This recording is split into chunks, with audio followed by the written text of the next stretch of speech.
नमस्कार, आप सभी का the world sky weather channel पर स्वागत है। आज की वीडियो में हम जानेंगे कि अभी जो निम्न दबाव का क्षेत्र बंगाल की खाड़ी में बन चुका है, उस सिस्टम के प्रभाव से पूर्वी भारत से लगाकर मध्य, उत्तर पश्चिमी भारत और दक्षिण भारत में किस प्रकार बारिश की गतिविधियों में बढ़ोतरी होने वाली है और जैसे ही बारिश की गतिविधियाँ बढ़ेंगी तो किन राज्यों में भारी से अति भारी बारिश इस सिस्टम से होगी, कहाँ कहाँ हल्की से मध्यम बारिश होगी, तो किन क्षेत्रों में मौसम शुष्क भी रहेगा इस सिस्टम से और आने वाले सिस्टम्स भी देश भर को किस प्रकार प्रभावित करेंगे, उन सब के बारे में इस वीडियो में जानकारी देने वाले हैं। अगले 15 दिनों में बनने वाले मौसमी सिस्टम और उनसे होने वाली वर्षा के बारे में। इसके अलावा आज के वीडियो में हम दक्षिण भारत के राज्यों के जिलों के भी नाम बताएंगे, क्योंकि वहाँ से पहले कमेंट आ चुके हैं कि आप सिर्फ मध्य, उत्तर पश्चिमी और पूर्वी भारत को ही प्रायोरिटी देते हैं अपने वीडियो में, दक्षिण भारत के राज्यों के जिलों के नाम नहीं लेते हैं। तो आज से हम दक्षिण भारत के भी कुछ राज्यों के जिलों के नाम लेंगे। तो आप सभी इस वीडियो को पूरा जरूर देखिएगा और अगर आपको ये जानकारी अच्छी लगे तो इस चैनल को सब्सक्राइब भी जरूर करिएगा। फिलहाल बंगाल की खाड़ी के लो प्रेशर एरिया की स्थिति की बात करें तो यह सिस्टम लगभग बंगाल की खाड़ी के मध्य से लगाकर पश्चिमी भागों के आसपास स्थित है as a low pressure area. जब आप यह वीडियो देख रहे होंगे तो उस समय के आसपास तक यह एक निम्न दबाव की कैटेगरी का सिस्टम उभर चुका होगा और यह सिस्टम अगले 24 घंटों के दौरान लगभग 24 सितंबर की सुबह से दोपहर के बीच ओडिशा के दक्षिणी भागों और उत्तरी आंध्र प्रदेश के क्षेत्रों से भारत में प्रवेश करेगा as a low pressure area. हो सकता है ये वेलमार्क लो प्रेशर एरिया भी बन जाए, हालांकि इसके लो प्रेशर एरिया तक रहने की ही संभावनाएं हैं। और उसके बाद यह सिस्टम 24-25 सितंबर को और भारत के अंदरूनी भागों में प्रवेश करेगा, जिसमें उत्तरी तेलंगाना और दक्षिणी छत्तीसगढ़ के आसपास के क्षेत्रों पर यह 24 सितंबर की रात्रि से 25 सितंबर की दोपहर के बीच रहेगा और उसके बाद 25 सितंबर की दोपहर से 25 सितंबर की रात्रि के बीच यह सिस्टम थोड़ा तेज़ी से बढ़ते हुए दक्षिणी महाराष्ट्र के आसपास के इलाकों पर पहुंच जाएगा, जिसकी वजह से 23 से 25 सितंबर के मध्य जो दक्षिणी छत्तीसगढ़ के इलाके हैं वहाँ सभी क्षेत्रों में भारी से अति भारी मेघ गर्जन के साथ बारिश का दौर देखने को मिलेगा। इस दौरान बिजली गिरने जैसी घटनाएं भी छत्तीसगढ़ के दक्षिणी भागों में होने की संभावनाएं रहेंगी और इस दौरान जो हैदराबाद से लगाकर आदिलाबाद, आसिफाबाद, निज़ामाबाद, वरंगल, रामागुंडम यानी कि जो तेलंगाना के उत्तरी और मध्य जिले हैं, खम्मम से लगाकर इन सभी क्षेत्रों में मूसलाधार बारिश की गतिविधियाँ होने की संभावनाएं 23 से 25 सितंबर यानी कि अगले 24 घंटों से अगले 3 दिनों के दौरान होने की संभावनाएं रहेंगी। ब्रह्मपुर से लगाकर कटकपुरी, पारादीप, भुवनेश्वर तक के क्षेत्र में भी इस सिस्टम की वजह से अच्छी खासी बारिश होने की संभावना है। उड़ीसा के क्षेत्रों में रहेगी अगले 3 दिनों के दौरान और जो उत्तरी आंध्र प्रदेश के इलाके हैं, उत्तरा आंध्र से लगाकर विशाखापट्टनम और विजाग के आसपास के इलाकों में भी अच्छी खासी बारिश इस सिस्टम से अगले 2 दिनों के दौरान देखी जाएगी। और जैसे जैसे यह सिस्टम 25 सितंबर की शाम से 25 सितंबर की रात्रि के बीच दक्षिणी महाराष्ट्र के आसपास के क्षेत्र पर पहुंचेगा तो मुंबई से लगाकर जो गुजरात के पूर्वी इलाके हैं और इसके अलावा सांगली, सतारा, कोल्हापुर, रत्नागिरी, नागपुर, गढ़चिरौली, अकोला, वर्धा, यवतमाल और आसपास के इलाके यानी कि महाराष्ट्र के ज़्यादातर क्षेत्रों में भारी मेघ गर्जन के साथ हल्की से मध्यम तो कुछ इलाकों में भारी वर्षा के दौर 25 से 27 सितंबर के दौरान देखने को मिलेंगे। इस दौरान जो गुजरात के पूर्वी दक्षिणी भाग होंगे, इसके अलावा मुंबई से लगाकर उत्तर पश्चिमी महाराष्ट्र इस सिस्टम से सबसे ज़्यादा प्रभावित रहेंगे, जहाँ भारी से अति भारी तो 1-2 इलाकों में अत्यंत भारी बारिश का खतरा रहेगा, जिसमें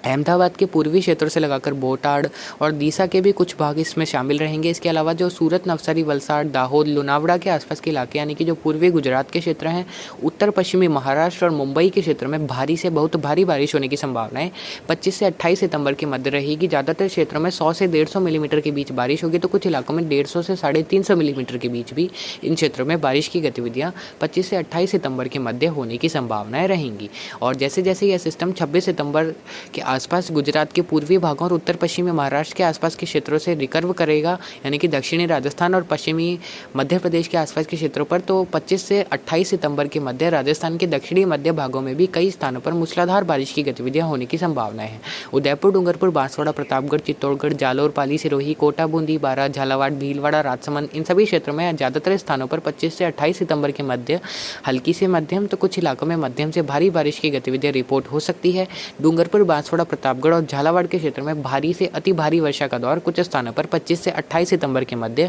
देखने को मिल सकता है, जिसके बारे में लगातार आगे जानकारी देते रहेंगे। और इसी सिस्टम का प्रभाव अलवर, भरतपुर, धौलपुर, करौली, सवाई माधोपुर और आसपास के क्षेत्रों में भी 26 से 27 या फिर 28 सितंबर के मध्य कई स्थानों पर हल्की से मध्यम बारिश के रूप में देखने को मिलेगा। इस दौरान कुछ स्थानों पर बिजली गिरने जैसी घटनाएं भी करौली से लगाकर जयपुर, दौसा और आसपास के क्षेत्रों में देखने को मिल सकती है और इस दौरान हवाएं भी काफ़ी तेज चल सकती है, लगभग 35 से 40 किलोमीटर तो कुछ इलाकों में 50 से 60 किलोमीटर प्रति घंटे की रफ्तार से हवाओं के झोंके भी पूर्वी राजस्थान के क्षेत्रों में बारिश के दौरान देखने को मिल सकते हैं। भरतपुर संभाग के क्षेत्रों में सिस्टम का प्रभाव 27-28 सितंबर को कुछ स्थानों पर भारी वर्षा के रूप में होने की संभावनाएं बन सकती है। पंजाब, हरियाणा, दिल्ली के क्षेत्र में सिस्टम के असर की बात करें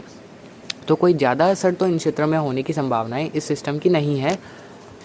पर 26 और 27 सितंबर को जो हरियाणा के राजस्थान से सटे इलाके हैं, जिसमें हम बात करें भिवानी से लगाकर महेंद्रगढ़, नारनौल, झज्जर, फरीदाबाद और आसपास के ज़िले और कुछ उत्तरी हरियाणा के क्षेत्र, इसके अलावा अमृतसर, गुरदासपुर, पठानकोट, चंडीगढ़, रूपनगर, नवाशहर यानी कि जो पंजाब के इलाके और दिल्ली के दक्षिणी भागों में कुछ स्थानों पर हल्की से मध्यम बारिश की गतिविधि 26 से 28 सितंबर के मध्य होने की संभावनाएं बनेंगी। और जो जम्मू कश्मीर और हिमाचल प्रदेश के इलाके हैं, वहाँ भी 25 से 28 सितंबर के मध्य कई इलाकों में हल्की से मध्यम तो जम्मू कश्मीर के कुछ भागों में भारी वर्षा का दौर इस सिस्टम या फिर कहीं पश्चिमी विक्षोभ के प्रभाव से होने की संभावनाएं बनेंगी। और जो उत्तर प्रदेश, बिहार, झारखंड के इलाके हैं, इन सभी क्षेत्रों में भारी से अति भारी बारिश का दौर बढ़ने वाला है। और जो बिहार के दरभंगा से लगाकर पटना, भागलपुर, पूर्वी चंपारण, पश्चिमी चंपारण और आसपास के इलाके, रोहतास से लगाकर किशनगंज के आसपास के क्षेत्र, इन सभी इलाकों में अत्यंत भारी बारिश होने की संभावनाएं रहेंगी लगभग 26 से 30 सितंबर के मध्य, जिसकी वजह से काफ़ी ज़्यादा बाढ़ जैसा खतरा इन क्षेत्रों में बन रहा है 26 से 27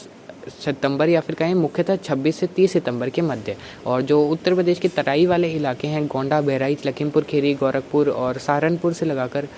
आसपास के इलाके जो कि उत्तर प्रदेश के, इन सभी क्षेत्रों में भारी बारिश होने की संभावनाएं 26 से 30 सितंबर के मध्य रहेगी। ठीक उसी दौरान जब बिहार के क्षेत्रों में भारी बारिश होगी तो इन क्षेत्रों में भी भारी बारिश होने की संभावनाएं रहेंगी। और जो अन्य ज़िले हैं, लखनऊ से लगाकर प्रयागराज, झांसी, ललितपुर, वाराणसी, भदोही, मिर्ज़ापुर, सोनभद्र यानी कि पूर्वी उत्तर प्रदेश के क्षेत्रों में भी आगामी 5 दिनों के दौरान अलग अलग भागों में हल्की से मध्यम बारिश की गतिविधियां होने की संभावनाएं रहेंगी।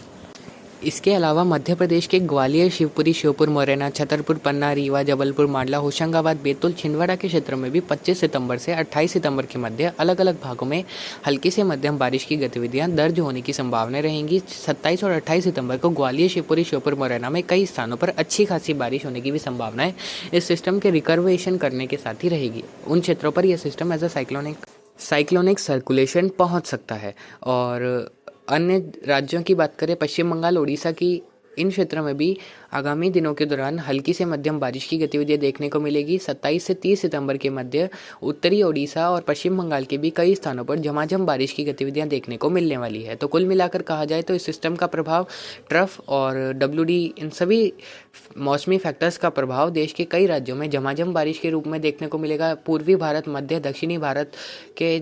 90% से भी ज़्यादा भागों में इस सिस्टम, पश्चिमी विक्षोभ और ट्रफ के प्रभाव से बारिश की गतिविधियां काफ़ी ज़्यादा देखने को मिलने वाली है। और जो गुजरात के पूर्वी इलाके हैं, उत्तर पश्चिमी महाराष्ट्र, मुंबई, इसके अलावा जो बिहार के क्षेत्र है और तराई वाले उत्तर प्रदेश के इलाके हैं, इन सभी क्षेत्रों के लिए the world sky weather orange alert जारी करता है। और जो एक्सट्रीम बिहार के उत्तरी भाग हैं और इसके अलावा पश्चिम बंगाल के जलपाईगुड़ी, सिलीगुड़ी और आसपास के क्षेत्रों के लिए रेड अलर्ट 27 से 30 सितंबर के मध्य द वर्ल्ड स्काई वेदर के द्वारा जारी किया जाता है। रेड अलर्ट का मतलब है कि इन क्षेत्रों में इतनी ज़्यादा बारिश होगी कि नदी नाले उफान पर रहने या बाढ़ का खतरा इन क्षेत्रों में रहेगा और कुछ स्थानों पर बाढ़ भी जरूर इस दौरान आने वाली है। संपूर्ण उत्तर पूर्वी भारत के भी ज़्यादातर क्षेत्रों में भारी से अति भारी वर्षा का दौर सितंबर के अंतिम दिनों और शुरुआती सप्ताह जो कि अक्टूबर का रहेगा, इन क्षेत्रों में देखने को मिलेगा। मानसून की विदाई द वर्ल्ड स्काई वेदर के द्वारा तो अगले 3 से 4 दिनों के दौरान नहीं है। हालांकि IMD मानसून की विदाई अगले 24 घंटों के दौरान से पश्चिमी राजस्थान और गुजरात के कच्छ के कुछ क्षेत्रों से जरूर करेगा। तो लेकिन मानसून विदाई के लिए परिस्थितियां फेवरेबल अगले 2 से 3 दिनों के दौरान नहीं है। तो फिलहाल अभी के अपडेट के लिए इतना ही। आगे की जानकारी के लिए बने रहे हमारे चैनल के साथ। नमस्कार, जय हिंद।